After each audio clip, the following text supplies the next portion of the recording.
السلام علیکم YouTube family, کیسے ہیں آپ سب؟ امید ہے آپ سب ٹھیک ٹھاک ہوں گے۔ میں بھی الحمدللہ بالکل ٹھیک ٹھاک ہوں۔ آج ہی ہمارے کچن میں بن رہا ہے یہ مزیدار سا انسٹنٹ قورمہ ریسیپی۔ یہ بہت ہی انسٹنٹ اور مزیدار ریسیپی بننے والی ہے۔ ریسیپی کو پوری واچ کریں، اور جی اگر آپ نے چینل کو سبسکرائب نہیں کیا اب تک تو سبسکرائب لازماً کیجئے گا۔ اگر ریسیپی پسند آئے تو لائک بھی کیجئے گا۔ تو چلیں جی چلتے ہیں اپنی ریسیپی کی طرف۔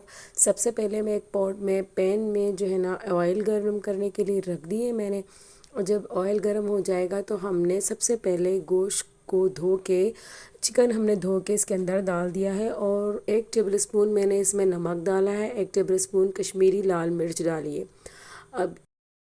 اب جو ہے نا اس گوشت کو ہم اچھی طرح اس آئل میں فرائی کریں گے، اچھی طرح بھون لیں گے۔ پورے 5 منٹ تک آپ نے اچھی طرح اس کو بھوننا ہے، ٹھیک ہے جی۔ جب آپ کی بنائی ختم ہو جائے گی تب اس میں آپ ڈالیں گے 2 ٹیبل اسپون ادرک اور لہسن کا پیسٹ، ٹھیک ہے جی۔ پھر آپ نے اچھی طرح اس کو بھوننا ہے، اور اس کو آپ نے آنچ جو ہے نا بالکل لو کر کے نا اس کی بنائی کرتی ہی رہنی ہے جب تک کہ آپ کا مسالہ گریوی جو ہم بنائیں گے وہ تیار ہو جائے۔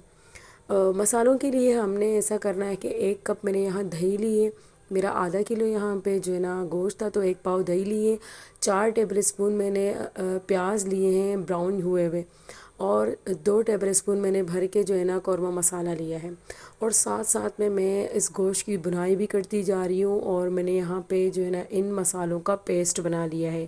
ایک ساتھ ہی آپ نے گرائنڈ کر لینی ہے، گرائنڈ کر کے آپ نے اس گوشت کے اندر یہ مسالے جو ہے نا ایڈ کر دینا ہے، اور آپ کا کام ہو گیا ہے ختم۔ مطلب یہ انسٹنٹ قورمے کی ریسیپی ہے۔ بس اب ہم اس کا جو ہے نا ڈھکن بند کر لیں گے، 10 منٹ ہم اسے پکنے دیں گے لو ٹو میڈیم آنچ پہ، اور اس 10 منٹ بعد میں آپ کو جو ہے نا اس کا ڈھکن اٹھا کے دکھا رہی ہوں۔ یہاں دیکھ لیں یہ بالکل ریڈی ہو چکا ہے، بالکل ریڈی۔ گوشت میں نے 10 منٹ پہلے بنائی کی تھی، اور 10 منٹ میں نے اس کی گریوی بن گئی ہے۔ اب جو ہے نا آپ کا قورمہ ماشاءاللہ سے ریڈی ہو گیا ہے۔ تو یہ انسٹنٹ ریسیپی دیکھ کے آپ کو اگر ریسیپی آپ کو پسند آئی ہے تو سبسکرائب لازماً کیجئے گا، اور ساتھ میں بنے بیل آئیکن کے بٹن کو بھی پریس کیجئے گا، اور لائک بھی کیجئے گا۔ تو جی اپنا بہت سارا خیال رکھیں، اللہ حافظ، اور کمنٹ کر کے اپنا فیڈ بیک بھی دیجئے گا۔